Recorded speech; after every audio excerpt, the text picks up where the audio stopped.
Imagine walking into a store and seeing a phone that looks almost identical to Samsung's $1,000 flagships, but the price tag makes you stop in your tracks. That's exactly the energy the Galaxy S25 FE is bringing this year, and trust me, this one is shaping up to be more than just a light version.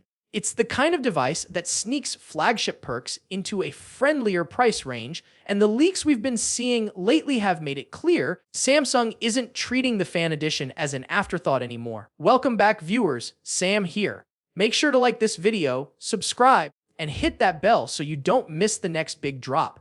Now, here's the fun part. The S25 FE isn't just a repeat of last year's formula. The color options alone tell you Samsung is trying to nail a balance between premium and playful. Black, icy blue, navy, and a true white. Yes, not the silvery fake out white we usually see, but an actual crisp white finish. And if you look closely at the leaked renders, the aluminum sides have this clean satin sheen that makes it look way pricier than it really is. Flip it over and you'll see Samsung sticking with that minimalist triple ring camera design. No giant camera bump, just 3 precision cut rings that keep the back looking simple and modern. Up front, you've got a flat 6.7-inch dynamic AMOLED 2.x panel, smooth 120Hz refresh, HDR, and here's the kicker: rumors point to LTPO tech. That means the display can drop all the way down to 1 Hz when you're reading or checking the time, saving battery like crazy. On a Fan Edition model, that's a serious flex. Brightness is also taking a leap forward. Last year's FE topped out at about 900 nits, which was already solid, but leaks suggest this year pushes even higher. Imagine being out on a sunny afternoon and still comfortably reading your screen. That's where Samsung is aiming. And with slimmer bezels this time, the phone looks more compact despite the massive screen. But the real conversation starter here is performance. For weeks, people argued over which chip Samsung would actually use. Some feared it would be a watered-down Exynos, but multiple reports now point to the full Exynos 2400, the same one powering the flagship S25. That means stronger sustained performance, better heat control, and far more consistent gaming sessions.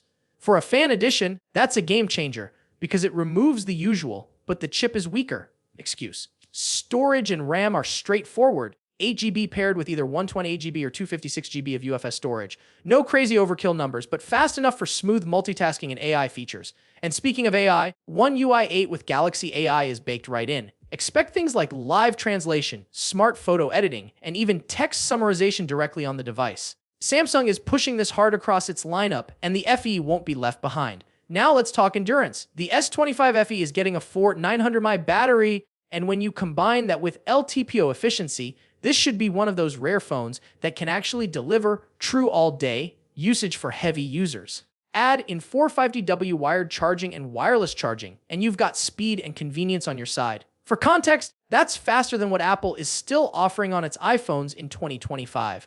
The cameras continue the Fan Edition philosophy: balanced, versatile, and practical. You're looking at a 50MP main sensor with OIS, a 12MP ultra-wide, and an 8MP telephoto with 3x optical zoom.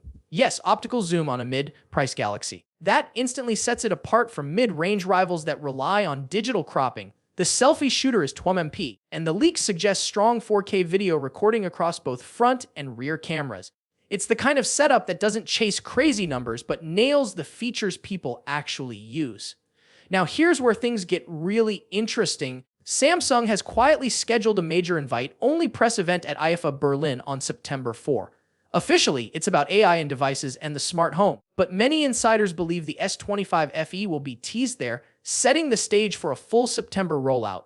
That lines up with the timing we've seen in leaks, with Korea likely getting it first before global markets. And pricing, while nothing's confirmed yet, expectations are that it'll stay well below the $999 mark, likely closer to $679 in Europe and under $750 in the US. If Samsung nails that, it's a direct strike at anyone considering a budget flagship from other brands. So let's step back. Big display with LTPO, brighter screen than last year, full Exynos 2400 power, 45W fast charging, reliable cameras with real zoom, and colors that actually feel fresh.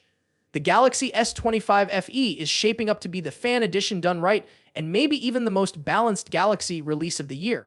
The question is, does Samsung play it safe, or does this one end up being the secret favorite in the S25 lineup? That's what makes this launch so exciting. September isn't far away, and if all the leaks are true, This phone is going to be one of the easiest recommendations for anyone who wants the flagship vibe without the flagship price tag. So what do you think? Would you go for the S25 FE over the pricier S25 FE or even the Ultra? Drop your thoughts below, because this might just be the sleeper hit of Samsung's entire 2025 lineup.